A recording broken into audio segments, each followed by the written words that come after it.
مرزا غلام احمد قادیانی نے کہا کہاں خطا کھائی ہے جس سے آپ نے اس نے اپنے آپ کو ذلی نبی کا دعویٰ کیا ہو. دیکھیں جی اس کے اوپر غامدی صاحب نے کافی ورکنگ کی ہے. آپ ان کی یوٹیوب پہ ویڈیوز دیکھ لیں. ان کا بھی موقف یہی ہے کہ اس سے کوئی صحیح سند سے ثابت نہیں ہے کہ اس نے خود کہیں پہ دعوے نبوت کیا ہو. اس نے جو ہے وہ اشارے ایسے ضرور دیے پلس مسیح موعود ہونے کا دعویٰ, امام مہدی ہونے کا, یہ سارے دعوے کیے ہیں. تو میں نے کہا جی ہم جانتے ہیں تم ہمیں بدنام کرو گے, لو حوالہ پھر بھی تمہیں دیتے ہیں, کیا یاد کرو گے. تو اس طرح تھم نیل پہ میں نے لگا کے تو میں نے وہ ویڈیو لگائی اور ان کو میں نے وہ حوالہ دیا, مگر ابھی تک اس کا کوئی جواب نہیں آیا. یہ میں کچھ پیچھے پرانی باتیں بتا رہا ہوں, جو آپ کہہ رہے ہیں وہ تو بھی نہیں ہے, اور شدت سے انتظار ہے کہ جناب مرزا محمد علی انجینئر صاحب اور غامدی صاحب وہ اس کا جواب دیں. جیسے آپ انتظار کر رہے ہیں میں بھی انتظار کر رہا ہوں. ٹھیک ہے. اچھا, اور بلکہ میں یہاں پہ ایک ضمناً ایک واقعہ بھی آپ کو بیان کر دوں. تقریباً کل جمعے کے وقت ہی مجھے یہ واقعہ, آج جمعے کے وقت ہی یہ واقعہ مجھے یاد آیا. تقریباً 2 سال پہلے کی بات ہے. تو مرزا صاحب کی نا, کیونکہ میں خود ان کی سپورٹ کے اندر ویڈیوز بناتا رہا ہوں, میری درجنوں ویڈیوز ہیں جو مرزا صاحب کی یعنی انجینئر مرزا صاحب کی سپورٹ کے اندر ہیں.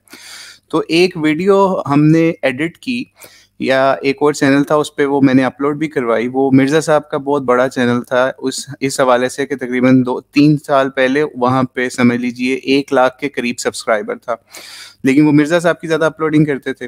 وہاں پہ اور بھی اسکالرس کی اپلوڈ ہوتی تھی. تو میں نے وہاں پہ ایک ویڈیو اپلوڈ کروائی ادھر کے ایڈمن کے تھرو, جس کے اندر ایک طرف یہ بات تھی کہ مرزا صاحب سے کسی نے سوال پوچھا کہ غامدی صاحب کہتے ہیں کہ یہ جو ہے دعویٰ نبوت تو اس نے نہیں کیا, یہ تو صرف اس کے بعد کے لوگوں نے اور صوفیہ اور اس طرح کی چیزوں کو مکس کر کے جو ہے وہ اس کو نبی بنایا, تو اس نے دعویٰ نبوت تو نہیں کیا. تو انہوں نے مرزا صاحب نے کہا کہ اگر دعویٰ نبوت نہیں کیا تو پھر اس نے کیا کیا ہے. غامدی صاحب کو چاہیے کہ اس کو دیکھیں. یہ ایک کلپ تھا. اسی کلپ کے کاؤنٹر پہ ایک اور کلپ تھا ان کا, کیونکہ مرزا صاحب کا یہ معاملہ ہے کہ وہ اپنی ہی بات کو کہیں جگہ پہ کوئی اور بیان کر رہے ہوتے ہیں, کہیں جگہ پہ کوئی اور. جیسے وہ مرزا غلام احمد قادیانی کی بھی تحریروں کے اندر آپ نے ایسے تضادات تو دیکھے ہوں گے.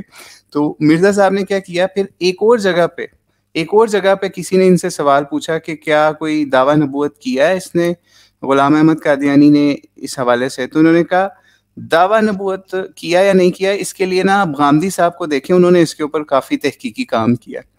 تو غامدی صاحب جب یہ کلپ ہم نے اپلوڈ کروا دیا وہاں پہ, اور باقاعدہ انہی کے ایک چینل کو رپلائی کیا تھا اصل میں کہ آپ اگر غامدی صاحب کا وہ ورک سپورٹ کر رہے ہیں جس کے اندر وہ یہ شو کرنے کی کوشش کرتے ہیں کہ صوفیہ کے ساتھ ملا کے نا ان کو, تو کہتے ہیں کہ اس نے دعویٰ نبوت نہیں کیا تھا, اگر دعویٰ نبوت کیا تو پھر صوفیہ نے بھی بڑے بڑے دعوے کیے ہوئے. تو وہ جب یہ ویڈیو اپلوڈ ہو گئی جس کے اندر مرزا صاحب کا ایک چہرہ اور دوسرا چہرہ دونوں شو ہو رہے تھے, ایک میں غامدی صاحب کی تردید تھی, ایک میں ان کی تصدیق تھی, بلکہ ان کو انڈورس کیا جا رہا تھا کہ آپ ان کو سنیں. اور اس حوالے سے مرزا کے دعوے کے حوالے سے, مرزا قادیانی کے حوالے سے, تو جب وہ ویڈیو اپلوڈ ہوگی اور اس پہ تھوڑی سی ہماری آواز میں ایکسپلینیشن بھی تھی. وہ ویڈیو ابھی ایک چھوٹے چینل پہ بھی اپلوڈ ہے, وہاں تھوڑے کم ویوز آئے تھے. تو مرزا صاحب نے کیا کیا, میں مسجد کے باہر ہی تھا اس وقت, آج سے 2-3 سال غالباً پہلے, جمعے کے لیے میں اس مسجد میں جا رہا تھا, اور مسجد بھی معروف تھی, مجھے ابھی بھی یاد ہے وہ مسجد. وہاں پہ چیف جسٹس آف پاکستان جو ہے نا وہ بھی وہاں نماز پڑھا کرتے تھے, جن کا نام ہے یہ ثاقب نثار صاحب. تو وہ بھی وہاں پڑھتے تھے نماز. طارق عزیز جو ایک مرحوم ہے وہ بھی ٹی وی اینکر تھا, وہ بھی پڑھا کرتا تھا. میں اسی مسجد کے باہر اس وقت کھڑا ہوا اور میں اس چینل کے ایڈمن کو سمجھا رہا تھا کہ بھائی یہ ویڈیو اپلوڈ ڈیلیٹ نہیں ہونی چاہیے, اور اس کو مرزا صاحب فون کر رہے تھے, مرزا انجینئر صاحب, کہ یہ ویڈیو ڈیلیٹ کرو. میرا معاملہ وہی ہے جو کہ غامدی صاحب والا ہے, یہ میرے 2 چیزیں آپ نہ شیئر کریں. میرا یہ موقف بدل گیا ہوا اس حوالے سے, میں غامدی صاحب کو اس حوالے سے سپورٹ کرتا ہوں, لیکن آن کیمرہ ویڈیوز کے اوپر اس طرح نہیں جا سکتا, تو میری یہ ویڈیو ڈیلیٹ کریں. اس لڑکے نے پریشر لیا کافی, لیکن وہ اس پریشر کو برداشت نہیں کر سکا, کیونکہ اس چینل کے اوپر مرزا صاحب کا کنٹینٹ کافی زیادہ تھا, کہیں اسٹرائک نہ آ جائے, اس کو اس طرح کے معاملات تھے. تو خیر وہ پریشر نہیں لے سکا, میں نے بہت بحث کی اس لڑکے کے ساتھ, لیکن پریشر میں آ کے پھر اس نے وہ ویڈیو ڈیلیٹ کر دی مرزا صاحب کے کہنے کے اوپر. لیکن وہ اگر کوئی کسی صاحب کو وہ ویڈیو چاہیے ہوئی تو وہ ہم دکھائیں گے اور آپ کو بتائیں گے کہ غامدی صاحب کا اصل میں وہ ویو پوائنٹ رکھتے ہیں لیکن اب کرنٹلی اس کو آن کیمرہ جو ہے وہ بتانے سے اس حوالے سے تھوڑا سا جھجکتے ہیں. یہی وجہ ہے کہ وہ اسی پوائنٹ آف ویو کے اوپر کس طریقے سے کھڑے ہیں آج تک کہ وہ مرزا غلام احمد قادیانی کا جب بھی معاملہ آئے گا تو اس کو مکس کریں گے دیوبندی سے, بریلوی سے اور دیگر چیزوں سے مکس کرنے کی کوشش کریں گے. حالانکہ کہا جاتا ہے, حضرت عیسیٰ سے منسوب قول ہے بائبل میں کہ درخت اپنے پھل سے پہچانا جاتا ہے. تو دیوبندی نے, بریلوی نے, اہل حدیث کسی نے بھی, ان کے کسی بزرگ نے اس حوالے سے کوئی اپنی ایسی جماعت نہیں بنائی جیسے جماعت احمدیہ ہے, یا دوسرے لوگوں کی اس طریقے سے مجموعی طور پہ پوری امت کی تکفیر نہیں کی. یعنی اس لیول کی تکفیر کی کہ میں ایک مرزا صاحب کے سوال, ان کے ایک خلیفہ کے سوال پر دیکھ رہا تھا کہ انہوں نے ہمارے مسلمانوں کے بچوں کے جنازے تک پڑھنے سے انکار کر دیا. یعنی بچے کا کیا قصور ہے, ہمارے بچوں کے جنازے پڑھنے سے انکار کر دیا, اور اس پہ اوپر دعویٰ یہ کیا کہ آپ ہندوؤں کے بچوں کا جنازہ پڑھتے ہیں, نہیں پڑھتے تو غیر احمدی کا بھی نہیں آپ پڑھ سکتے, جو ہم مسلمان جو اپنے آپ کو کہتے ہیں. تو مطلب آپ کو واضح یہ کرنا تھا کہ مرزا صاحب یعنی انجینئر محمد علی مرزا صاحب کے بہت سارے اس طرح کی چیزیں ہیں جو کہ لوگ نہیں جانتے, لیکن ہم نے کیونکہ ان کے ساتھ کچھ لیول پہ کام کیا ہوا ہے تو اس وجہ سے ہمیں کچھ چیزیں پتہ ہے. اور آخر میں اس چینل کو, وہ جس چینل کی ہم آپ کو بات بتا رہے تھے, دین اسلام پروڈکشن اس کا نام ہے, ابھی بھی چینل ہے موجود, اس کا نتیجہ یہ ہوا, وہ اکثر ان کے ساتھ اڑ جایا کرتا تھا کہ میں نے ویڈیو نہیں ڈیلیٹ کرنی ہے, انجینئر صاحب اپنی ویڈیو وہاں سے ڈیلیٹ کرا رہے ہوتے تھے.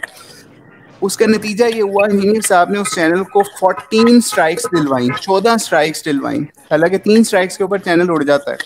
وہ پھر خیر کچھ وکیل وغیرہ ہائر کر کے کس طریقے سے یوٹیوب کے سامنے کیس لے کے گئے تو وہ چینل اڑنے سے بچ گیا. پھر وہاں سے ساری انجینئر صاحب کی ویڈیوز ڈیلیٹ کرنا پڑی. یعنی اب آپ کو دین اسلام پروڈکشن 1 لاکھ سے اوپر سبسکرائبرز ہیں. خیر اس سٹرائک کے بعد وہ چینل کافی زیادہ بیٹھ بھی گیا, لیکن وہ چینل کسی طریقے سے اللہ تعالیٰ کی طرف سے بچ گیا, لیکن اس پہ ساری مٹیریل انجینئر صاحب کا وہاں سے ڈیلیٹ ہو گیا. اور اس لیول کے اوپر یہ معاملات چلتے رہے. بیک اینڈ پہ ایسی ایسی چیزیں ہیں, یہ تو میں نے آپ کو ایک چیز بتائی, اس کے علاوہ کتنی ویڈیوز وہ وہاں اس چینل پہ کہتے تھے ریموو کر دیں, قادیانی مسئلے کے اوپر, فلاں مسئلے کے اوپر, فلاں مسئلے کے اوپر.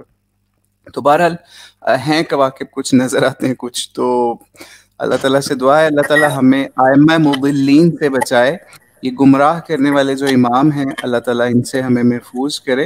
اور جو انجینئر صاحب کو چاہیے کہ اگر وہ قرآن و سنت کا بینر لے کے چلے تھے تو ان کو چاہیے کہ قرآن و سنت کا پاس کریں, اور مسلمان امت کو کم از کم قادیانی مسئلے کے اوپر تو یونائٹ رہنے دیں.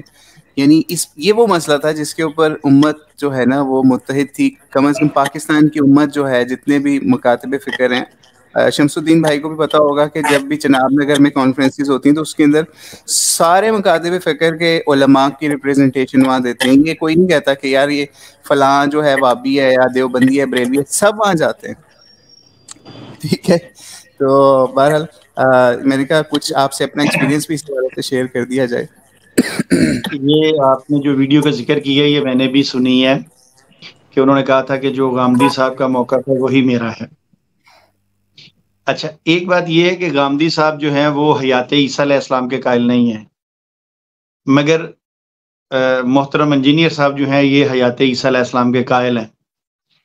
اچھا, دوسری بات یہ ہے کہ مرزا محمد علی انجینئر صاحب جو ہیں ان کے پاس اصل میں قادیانیت کا علم مطلب نہ ہونے کے برابر ہے, اور ان کے پاس قادیانی کتب بھی موجود نہیں ہیں. السلام علیکم ورحمۃ اللہ وبرکاتہ.